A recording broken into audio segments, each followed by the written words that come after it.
Hello and welcome to the C3 Method Patreon weekly Q&A with your host, Robert Polenik.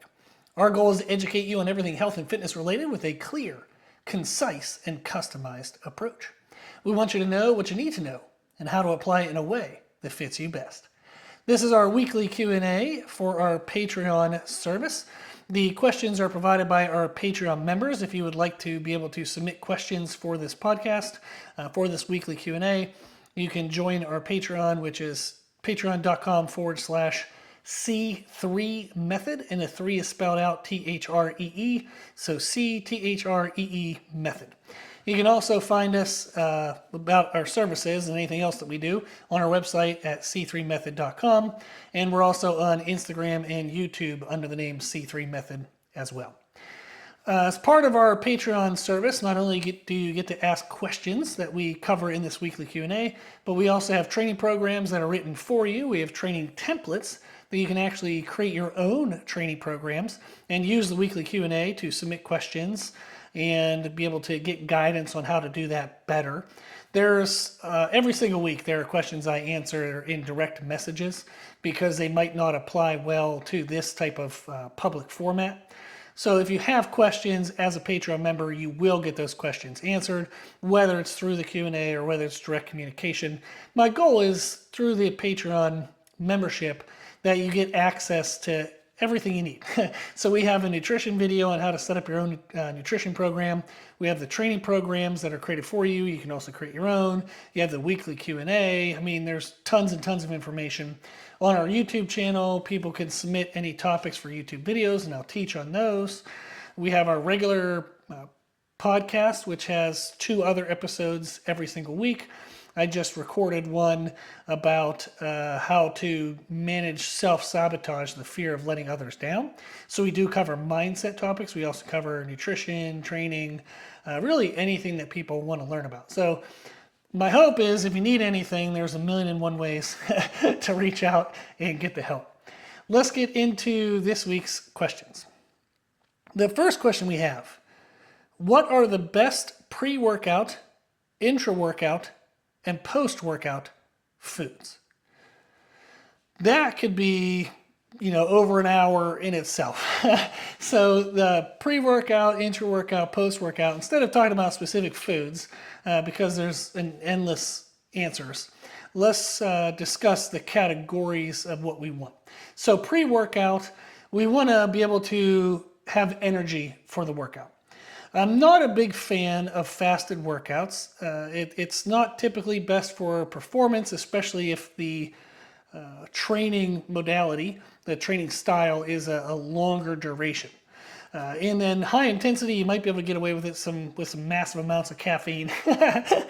But typically, we're going to want to get some calories in our body. Think of it as running a machine. If I want to run a machine, if I want to drive my car, I have to have gasoline in my car to drive somewhere. We want to think of that as the same thing with our nutrition in training. So we want to put some calories in our body so our body can, quote unquote, drive somewhere, so it can perform. Pre-workout, typically the best energy source is going to be carbohydrates. The type of carbohydrate would depend on how far ahead of the workout that you're eating. If you're eating something or consuming something within 15 minutes of the workout, it's likely best to be liquids and sugars. So think of like something like Gatorade. Gatorade powder is actually really cheap and you can use that. The reason why we want liquid is it's really good for hydrating you. So not only do we get the benefit of the carbohydrates from the sugars, but we also get the hydration, and that can help improve performance. It helps make sure our muscles are more pliable. We're a little less stiff when we're well hydrated. So if it's 15 minutes or so, something like that, we're looking for mostly liquid sugars. If you're further away, say 30 to 60 minutes, you can get some faster digesting carbohydrates. Examples would be like cereals. One client eats Frosted Flakes. I have another client that has Rice Krispies. So that would be fine. You're looking for, again, carbohydrates, but carbohydrates that digest well within the time frame that you're looking at. If you're outside of 60 minutes, then you're looking at a little more complex carbohydrate sources.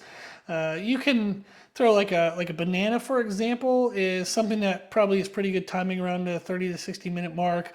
Outside of 60 minutes, you're maybe looking at like white rice, maybe white bread, more like whole food carbohydrates, but typically the like white version, not the whole wheat or the natural or multigrain. The whole wheat, natural, multigrain, those things would be better about like 2 to 3 hours out. One of the easy ways to do this would be is if you have a food that you normally eat or a food that you want to eat, you can say, how long does this take to digest? So you can just Google search, how long does it take for white rice to digest? And then you would see, okay, maybe it takes 2 to 3 hours. That also does depend on whether we're mixing it with proteins and fats. But in general, you can get a good idea of the digestion rate of the carbohydrate source with a simple Google search. And then that will give you an idea of how far out you should have that source ahead of your workout.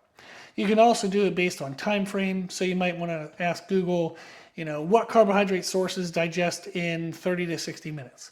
And then that'll give you a good list of what you should have pre-workout. That's really going to be the parameters that apply in 99.9% of cases. Like the clients who eat cereals, like the 2 clients who I had do that, they were basically alternates for the Olympics. So they're high level athletes, and that worked totally fine for them. So sometimes people get into the nitty gritty details and should it be organic this, not organic that, and there are some long-term health implications to the quality of the food. So for example, if I have 30 minutes to go, am I better off eating fruits or like Pop-Tarts and Oreos? In general, fruits are going to give you more vitamins, minerals. It's going to give you some fiber. There's healthier aspects to fruit than there would be to Oreos and Pop-Tarts. So we do want to keep in mind long-term health. However, if we're looking at what really kind of matters the most is that something is going to be carbohydrates, its digestion rate matches when we're eating it compared to when we're going to start our workout. And that would be the parameters that we would then decide what is the best pre-workout food. Now, something that you would want to consider, which I think is kind of common sense, however, I'm still going to say it, is the digestibility quality. So if you eat something and you have to run to the bathroom or you're bloated or you're gassy, don't eat that. So try something else. And this is one of the main reasons why I don't get into saying you have to have X food, because not everybody responds the same. I've had clients, like I personally love jasmine rice. I like the taste, I like the texture. It works out really well for me digestion-wise. But I've had clients who have had felt bloated due to rice, and they'll eat oats. And that is like perfect for them. I'm the other way. If I eat oats, I'm bloated and I feel like I have no energy and my body hates oats. So we want to eat what likes us. So if there's a food that when you eat it, you digest it well, you don't have bloat, you don't have bathroom issues, you feel like you have pretty good energy, that would be the right food. There is not a specific food that you have to have that is absolutely perfect and everyone must eat this food. Let's think of this as conceptual rather than specifics. The concept is you want carbohydrates and you want them to match the digestion rate from the time away from the workout. Now, intra-workout, this is dependent on your training goals, your training style, and what you've done pre-workout. If you did not have a lot of food pre-workout, an intra-workout is great to provide energy if you need energy from it. If you're doing a very muscle damaging activity, say you're lifting weights like a bodybuilder would lift weights, then you want to have, instead of a carbohydrate focus intra-workout or an energy focus intra-workout, it would be better to have a protein focus. So you might do whey isolate. And whey isolate is a very fast digesting protein source. So as you're beating up the protein structures, your muscles and connective tissues in the workout, you can also already be sipping on or drinking some proteins to help mitigate some of that impact and then start the recovery process to whatever degree you can while you're training. Our digestion is severely limited while we're exerting ourselves in exercise. However, if you're a bodybuilder and you're taking 2, 3, 4 minute rests in between working sets, or a power lifter taking God knows how much longer, then you're going to get a greater degree of digestion during the workout. So intensity matters a lot. But that's what I would think of intra-workout is, do I need more energy or do I need more recovery? And then that would let me lean which way.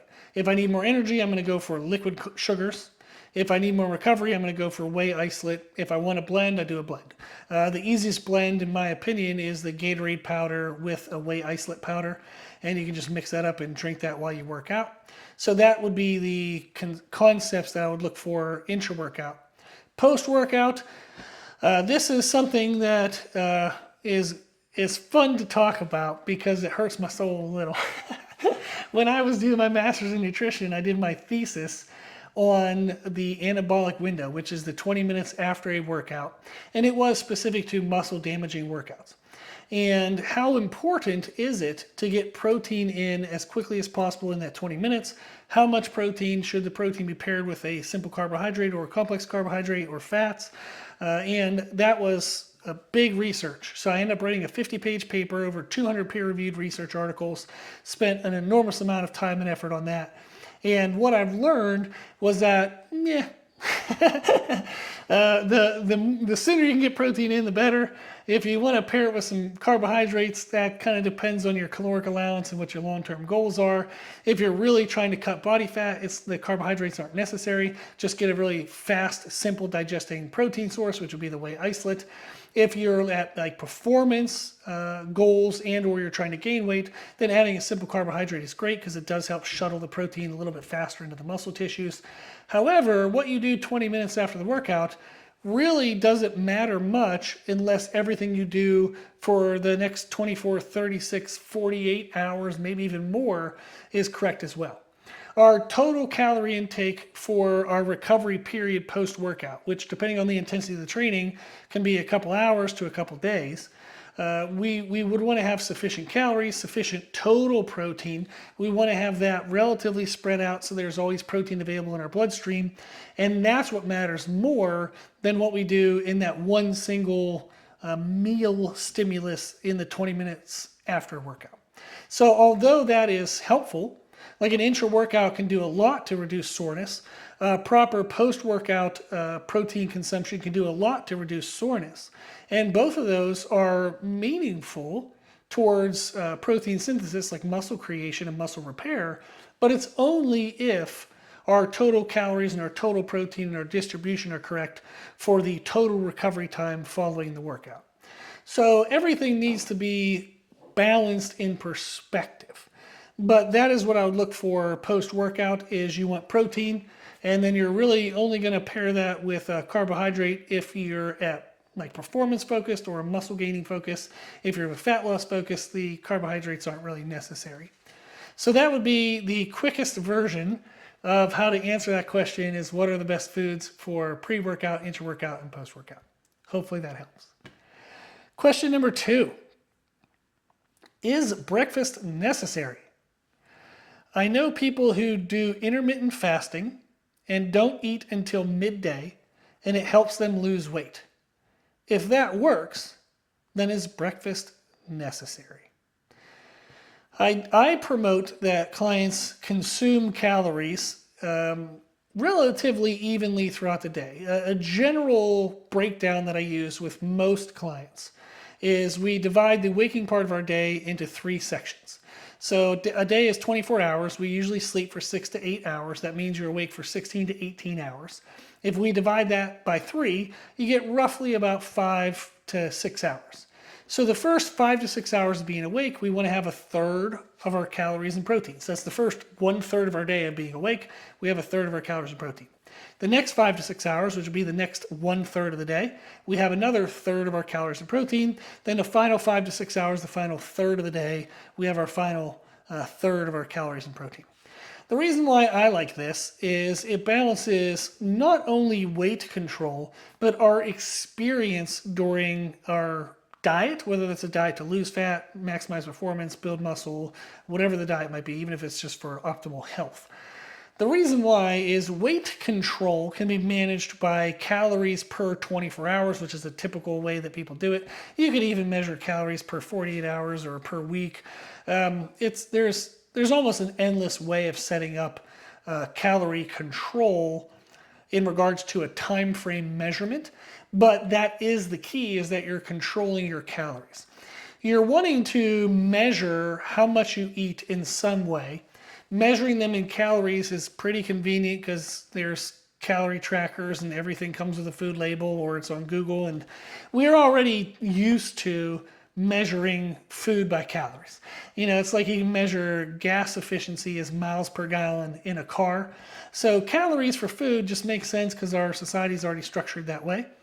If I am wanting to push my weight down, I have to consume less food over time or move more. So maybe you're doing a little mixture of both. If you want to sustain your weight and maximize performance, then we're going to typically sustain our calories. The maximizing performance part comes from the quality of training and our quality of calories, like do we have enough protein and the timing correctly and things like that. And then if you're wanting to gain weight, like gain muscle mass, then you have to push calories up over time, and again with sufficient training stimulus and sufficient protein. But calories, whether we eat less, eat the same, or eat more, is how we control our weight. But what our weight does is such a small part of what we experience. If we distribute our calories more evenly throughout the day, we have a more even energy, we have a more even mood, and we have a more even experience throughout our process. Whereas what most people do is they undereat during the day, they overeat at night. So during the day, they're cranky, they're grumpy, they have low energy, they're dehydrated. And then at night, they eat a whole bunch of food that their body really doesn't need. So there's this momentary excess. And in the momentary excess, the body saves some of that excess to basically cover the stress and the damage that was created during the day by being in too large of a deficit. Even if our goal is to drive our calories down to create fat loss, the amount of the deficit that we want to have needs to be controlled, and it's more optimal for fat loss and not losing muscle tissue if we have it controlled and actually pretty evenly spread throughout the day. We don't want to be in like some massive thousands of calorie deficit during the day and then a thousands of calorie surplus in the evening. What you'll find is that your body composition is trash and your weight might not move very well. So it's going to be much harder to manipulate your weight, and you're not going to look good, you're not going to feel good. The less we can lessen the deficit during the day, the less we the more we lessen the excess at night, the more evened out we can get that controlled deficit through the day. We get a much better experience, much better body composition, and we have much more control over what our body is doing or not doing in regards to our weight. So I would recommend that when people think about when to eat, is to eat evenly throughout the day, and you're going to be either in an even deficit throughout the day, an even maintenance throughout the day, or an even surplus throughout the day. Once somebody is able to control that well, we would then get into the nuances of maybe during the time window, that 1/3 of the day that they train, maybe we're going to pull more of our carbohydrates around our training to give us more energy and pull carbohydrates away from the time blocks that we're not training. And that helps us actually maximize performance and then actually maximize the fat loss in those other sections of the day. But people can't do that if they can't do the first step, which is just having some moderate level of control throughout the day. So that would be the goal of why I have clients eat breakfast, is the experience they're going to have throughout the day is typically better. People who do intermittent fasting, it works great for a lot of people, but they may not be maximizing their body composition. They may be relying too heavily on caffeine, and maybe that just hasn't bit them in the butt yet. They haven't had caffeine withdrawals or maximized their caffeine tolerance. So I had one client one time that came to me, and they were consuming 1,000 to 1,200 milligrams of caffeine a day. That is bonkers. Think of a normal energy drink like Monster energy drink or Reign or Bang or whatever the heck they have now. Those are usually around like 200 milligrams. So it's like they were having 5 to 6 energy drinks a day. And they were like, my energy's fine. And I'm like, it's actually not. And this is why you've stagnated in your weight loss. This is why your body composition isn't great. This is why your sleep is trash. This is why our hormones are going bad, because our sleep is trash. So they had a lot of issues that they didn't recognize was related to the caffeine intake, and they didn't recognize the caffeine intake was related to the fact that they were delaying when they were eating so much throughout the day that they needed the caffeine for their energy. So there's a lot of downstream effects from what we do, and one of the things that people do with intermittent fasting can be over-reliance on caffeine. And there's nothing magical about intermittent fasting compared to if you just allocate your calories out throughout the day. So using this 1/3 method, there's nothing special about fasting compared to a more even intake of the food. So I like having the more even intake of the food because it has more even energy, more even experiential aspects. And then also it gives us in the future ways to manipulate what we do to better time and match our activity levels and our performance and workout goals. So, is breakfast necessary? No, but is it a good idea to space your food out throughout the day relatively evenly? My answer is yes. Next question we have, pros and cons of high bar versus low bar squats.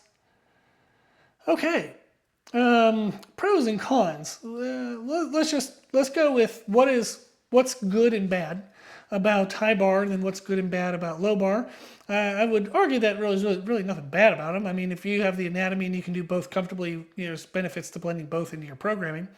High bar squats, and if you're unfamiliar with what that means, when you're doing a squat, the barbell rests on your upper back.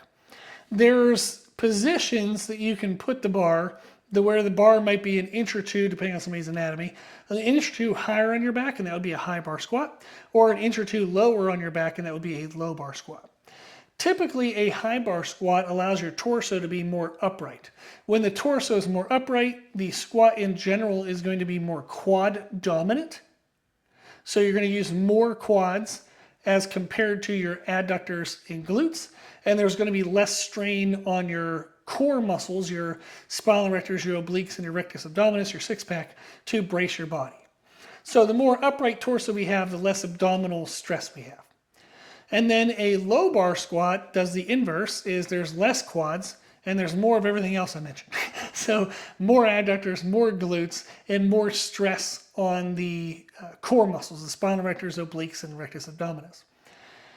The benefit of, or I guess like why somebody would choose one squat or the other, it depends on what their training goal is. If their training goal is strength, they're going to want to match their anatomy.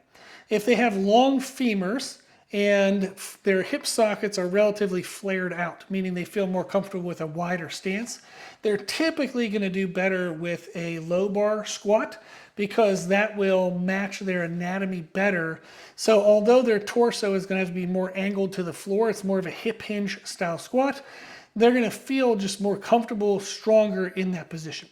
If you have somebody with long femurs and their hip sockets are relatively flared out, and you tell them to do high bar narrow stance, they're going to hate life and they're never going to hit parallel. They're going to probably have a lot of knee issues. So if you're strength-based, you want to match your anatomy. In general, I look at femur length, which is your upper leg length, and then based on somebody's comfort level with stance width, you can get an idea of whether they have flared out hips or relatively forward hips, and that's going to impact their squat stance as well. So the longer femurs and flared out hips, they're going to typically favor low bar for strength. The more the hips aim straight, the hip sockets aim straight, and the shorter the femurs, they're going to tend to err on the side of or favor high bar squatting. The other alternative, like the other aspects we look for, is if they're not strength-based athlete, maybe they're a growth athlete, like bodybuilder, they want to squat to build bigger quads. Well, then we're definitely going to do high bar, and we would mitigate whatever positional issues we have to make sure that the high bar is comfortable.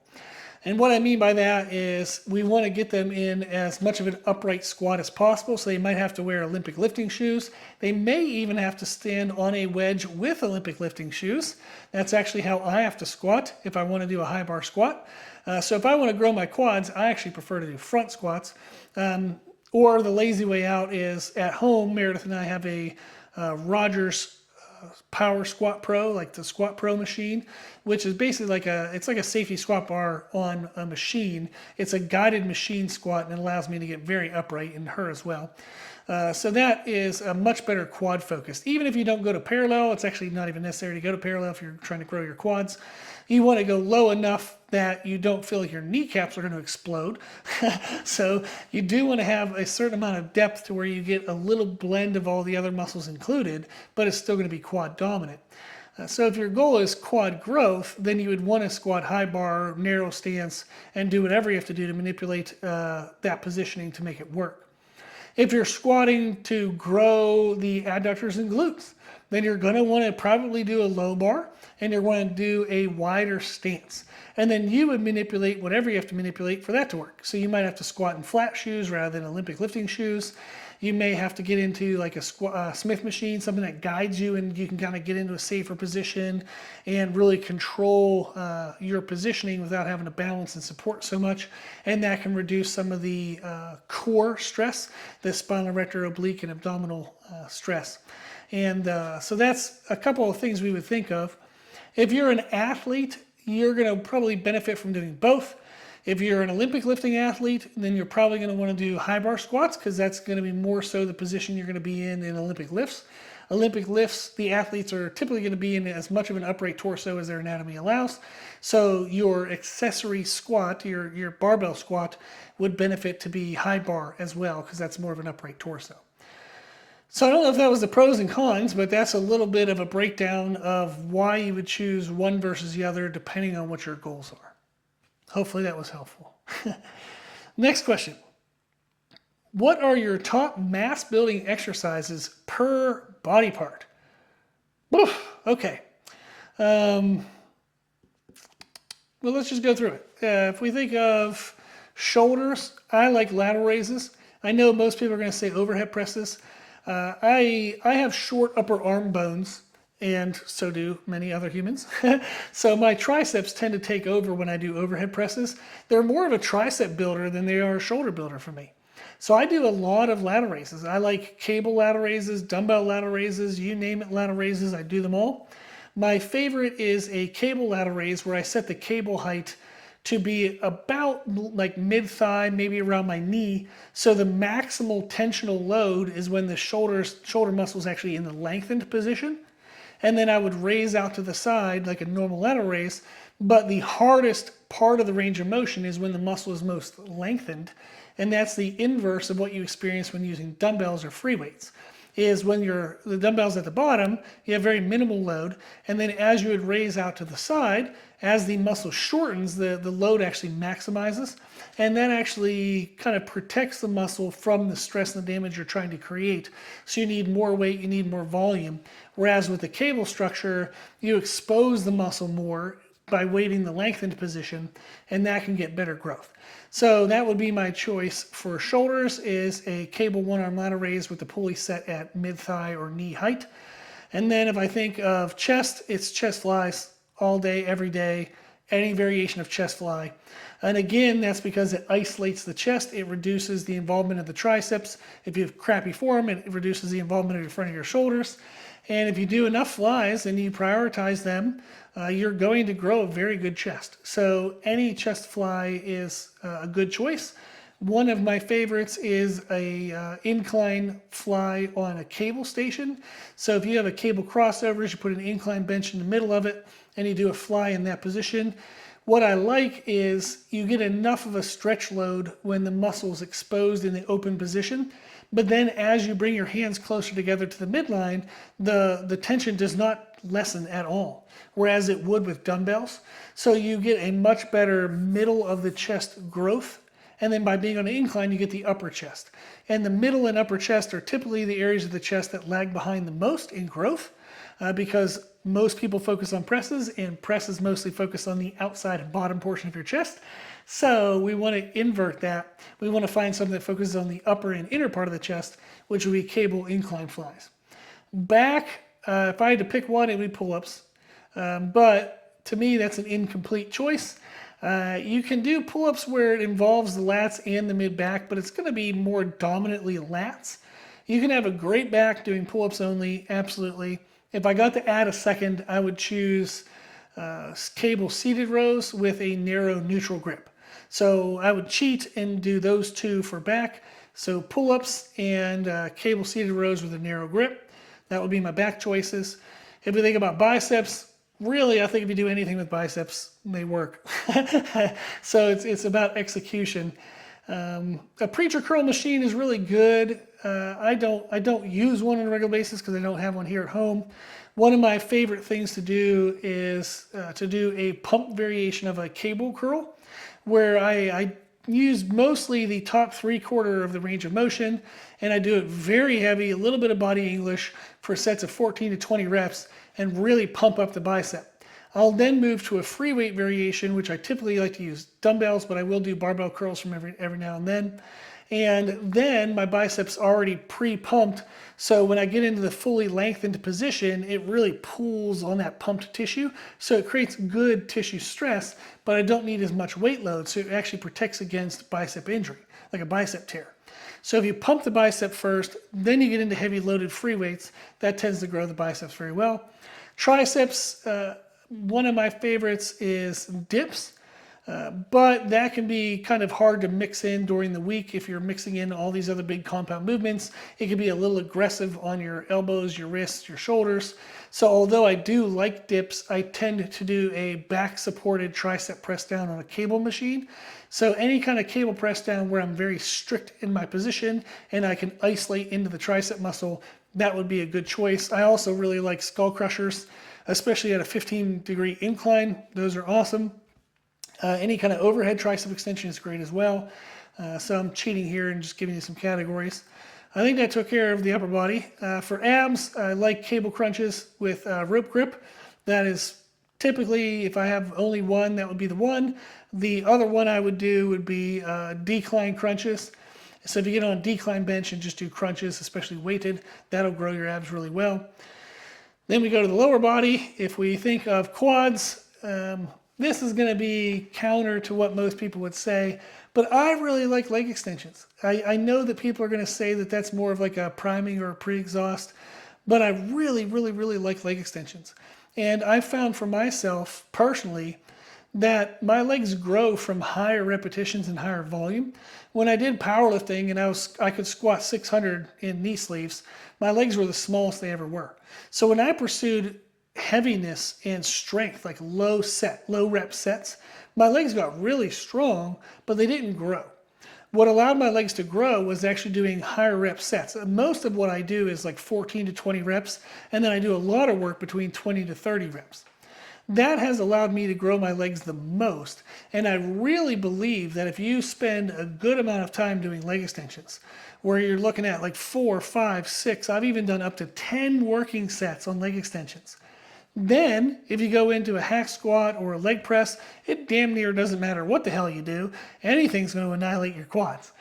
So I like leg extensions, and then I would choose anything that was a narrow stance and an upright torso, which you can mimic with a hack squat, the Roger Squat Pro. I will use our leg press from time to time, a narrow stance as low as I can go, where my heels still stay on the platform. So those are typical choices that I choose for quadriceps.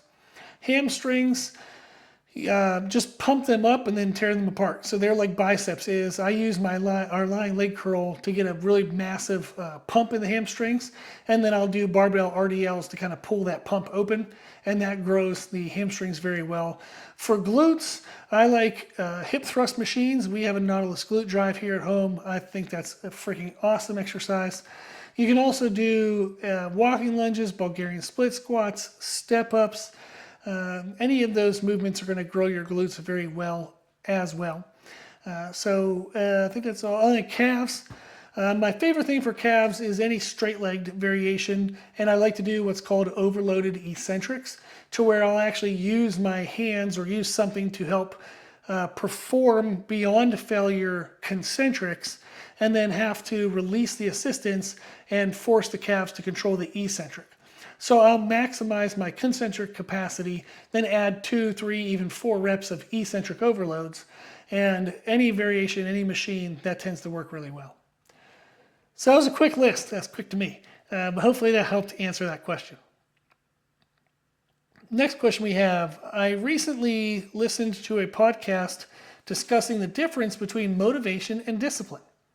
Most notably, that discipline is doing what's best even if you don't feel like doing it.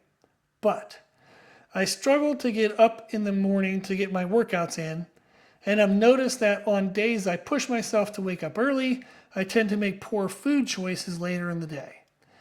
How do you balance doing multiple things that you don't necessarily feel motivated to do? How can you sustain discipline when it feels like you're making forced choices all day? That's a very good question. The convenient and what sounds flippant answer is do less forced things. So reduce the friction of as many things as you can.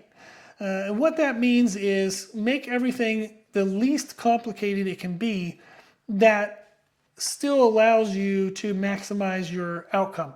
What I mean by that is if you want to wake up in the morning and work out, get to bed early, get to bed on time, make a consistent bedtime. Then what you do about 30 minutes to 60 minutes before bedtime really helps. Try to get away from stimuli like TV or Netflix or something where you're visually active, but you're kind of mentally numb. We want to get away from that. So one of the best things to do is to get into bed, maybe do a little bit of journaling, maybe listen to an audiobook and just close your eyes. You want to reduce light, you want to reduce sound, you want to reduce chaos. You want to get yourself in an environment in which falling asleep is easy, but do that where you can stay sleeping. So if you fall asleep in front of the TV, you eventually have to get up, turn off the TV, go brush your teeth, pee, then lay into bed, and then you're wide awake. So don't fall asleep outside of your bed, fall asleep in your bed. So your nighttime routine matters a lot. That will help you then get up early in the morning. And then during the day, you want to pre-plan your meals as much as you can. Have meals that are known, like, okay, I'm either going to have option 1, 2, or 3 for breakfast, option 1, 2, or 3 for lunch. I have them packed, I have them prepared, I have them ready, or I know, maybe option 3 at work is I leave the office, walk a block down the street, and there's a Chick-fil-A, so I know I'll do that. We want to streamline our choices, have our choices pre-made as much as we can in things that are within our control and or semi-predictable. So if we reduce the forcefulness of other choices, we then increase our capacity to do the forcefulness of the good choices that we're trying to make current new habits. That would be the general answer. I know that you may want more specifics for you. So if you are interested, you can sign up on our website, www.c3method.com. Sign up for the consultation and we'll chit chat about your specific schedule, your specific needs, the things that you feel specifically forced with, and then how we can streamline that. But that would be the goal, to kind of switch from motivation to discipline. How can I have more discipline? How can I do more things when I don't want to do them? Is by doing less things when I don't want to do them. Make everything as streamlined as you can, get rid of decision making, so that way you don't run into decision fatigue, which is a real thing. That does happen as we make more and more decisions throughout the day. We do tend to make poorer choices and more convenience-based choices later in the day. So if we can reduce our decision fatigue, we can end up then making better choices throughout the day. Awesome. That's a really good question. Okay, last question we have is a business question. I've heard you mention in past podcasts that you don't have clients sign contracts. If I'm wanting to create more financial stability, would client contracts be an option? Or is there a specific reason you don't use them that would be helpful for other trainers like myself to know? Okay. I do not have my clients sign contracts. We do month-to-month training. So they just pay every month if they're happy each month. That is how I've chosen to do it. It does not mean that that's the best way. And actually, I'm probably in the minority. Most online coaches, most online services for health and fitness are going to have you sign contracts. And it's exactly for that reason. They want financial stability. They're going to say that they also want you to commit to something. And it's a sign of commitment if you were to sign for 3 to 6 months, which is true. But I believe it's a secondary truth too, that they just want to know if they're going to get paid for the next 3 months or not. There's tons of benefits to that. The main reason why I never chose to do it is because I didn't need to over the years. So when somebody signed up for me, they got a month in, they usually were pretty happy and we just kept going. And then whatever reason they had to cancel for was typically a reason that I wouldn't want them to have to continue to pay. They were either moving. One person like recently had some damage to their house. They had a tree fall through their roof and they're like, dude, I am so sorry, but we're going to need to pay for that. Can I just kind of, take the next month or two on my own and come back whenever we get this paid off? And I'm like, hell yeah, no worries there. I wouldn't want to force them and say, no, you're under contract, and if you don't pay me, I'm going to sue you.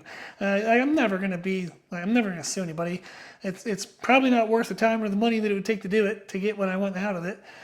So I usually would, quote unquote, lose clients for reasons that I wouldn't want to force them to continue to pay for a service that wasn't in the best for them financially. Like, I want them to be healthy and happy, not only physically, but spiritually, emotionally, mentally, financially.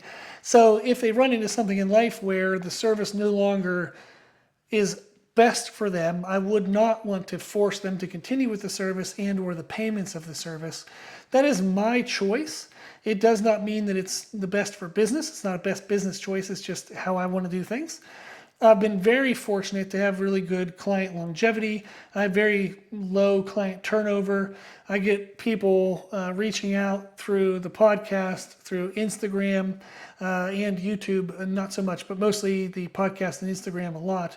And that's been a fortunate way for me to grow the business and continue to work with more and more people, to the point where I don't need yet to implement contracts in order to protect my finances. I'm very fortunate, very blessed. I'm thankful to God and for the people who support me every single day that is the truth for me. But that is why I do it the way I do it. Do I believe that contracts can be helpful? Absolutely. There is a great aspect to having people commit to a goal, and being able to pay in advance is a great way for them to do that. So I do believe that there's merit in that structure. I've just found for myself that I've chosen a different way. It's not that it's better, it's just different. So you can choose what you believe fits your needs and best respects your client's needs, and move on from there. So hopefully that gives you a little bit of insight to what I do and why I do it that way. Awesome. Okay, well, that was all of our questions for this week's videos and video. And again, if you want to be able to submit questions, you want to join our Patreon service, patreon.com/C3 method, the 3 spelled out, THREE, so CTHREE method. You can sign up for a consultation or one-on-one services on our website, which is www.c3method.com. And you can always find more information from us on our Instagram and YouTube channels under the name C3 Method. And then if you're listening, you're watching this video on YouTube, make sure you check out our podcast as well.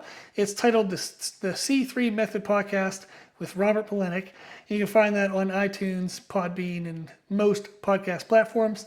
I do share 2 other podcasts every single week on a variety of topics. I hope that if you need anything, there's a way for you to get in touch and you can find what you need. Okay. As always, I hope this was helpful, and thank you for watching.